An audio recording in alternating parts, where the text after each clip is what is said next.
Welcome! In front of me I have Amazfit Bip 5 and I'm gonna show you how to adjust the screen brightness on this watch. First we need to wake up the screen on our watch, and you can do it by pressing the side button. Once you wake up the screen, you should see the current watch face, the home screen, and you can swipe down from the top of the screen to open the quick panel. On this panel you should see a bunch of icons. You can scroll through the list of icons. Find the icon that looks like the sun. This is the brightness icon or screen brightness icon. And if you want to adjust the screen brightness, tap on this icon.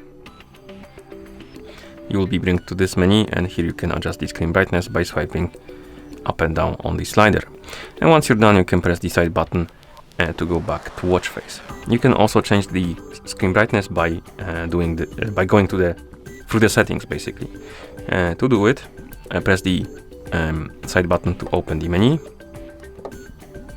Scroll through the menu, find the settings icon. Once you find the settings icon, tap on it. Oh, my bad. Settings. Here find the display option and tap on it, and then tap on brightness. It will open the slider again, and you can adjust the brightness to your liking, and press the side button to go back to watch face. And that's how you adjust the screen brightness on this watch. Thank you for watching. If you found this video helpful, please consider subscribing to our channel and leaving a like on the video.